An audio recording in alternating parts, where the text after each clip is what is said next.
Die Feuerwehr von Quetschebach von Helmut Metzger. Die Feuerwehr von Quetschebach, die ist auf Draht, die kann ja Sach. Ewe, du zum Turm die Brandglock schlag. Schon heren's die Quetschebacher an.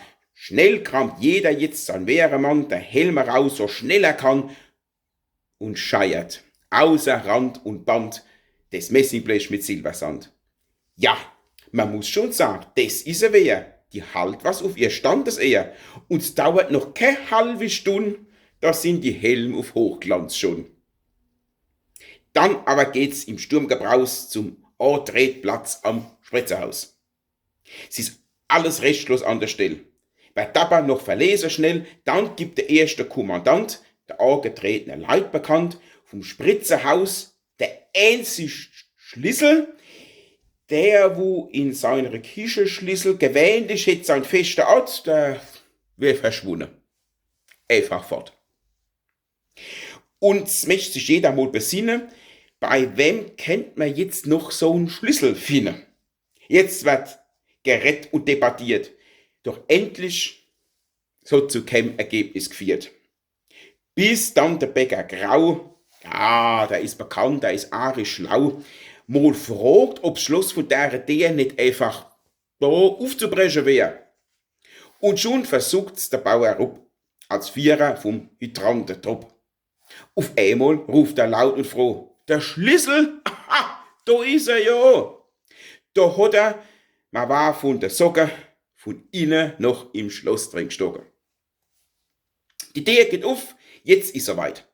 Schon kommt der Leben in die Leid, voll Disziplin und voller Schwung, grad so, als wär's eine Besichtigung, greift jeder zu am rechten Ort. Sie drücken die Motorspritz fort und schieben sie in aller Eil zum Autoschlosser, irgendweil. Bekanntlich sind nämlich vor 4-5 Wochen 6 Speichen aus dem Rad gebrochen. Und unser Werkstattmeister Horsch, der ist ein Fachmann durch und durch.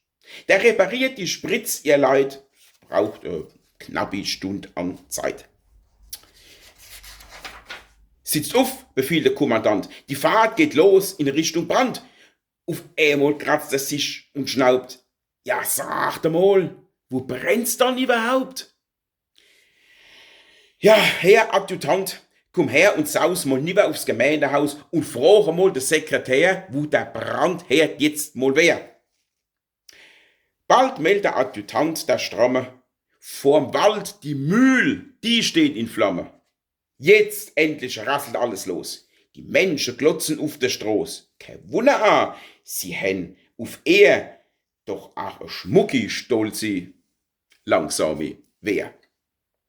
Und erst vor Ort, auf freier Streck, da wirbelt Stab und spritzt der Dreck.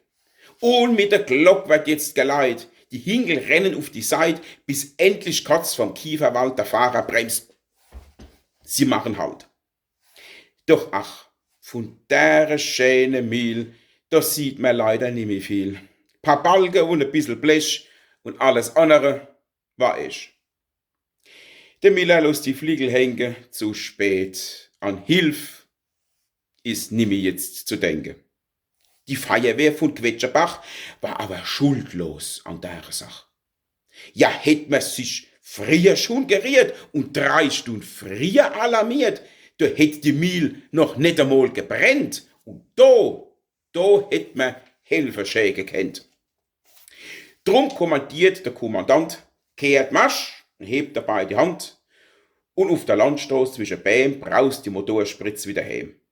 Auf einmal vorm Wirtshaustor streikt, wie so oft, der Motor. Und mit Vergnügen stellt man fest, so jeder Brand. Drum wird gelöscht. Das geht so manche lange Stunde. Der Zeiger rückt auf 12 schon. Da stellt sich der Balvierer klug, der ist vom ersten Spritzenzug, und schwankt wie auf einem hohen Sprosse ein Halderett. Ja, da kann's nicht losen. Ihr liebe Kameraden, seht, Gottlob waren mir beim Brand zu spät. Ja, wär mir früher schon all passiert, ja, hätten wir uns schwer blamiert. Wir haben ja, ich bin selber platt, die Schläuch vergessen hat.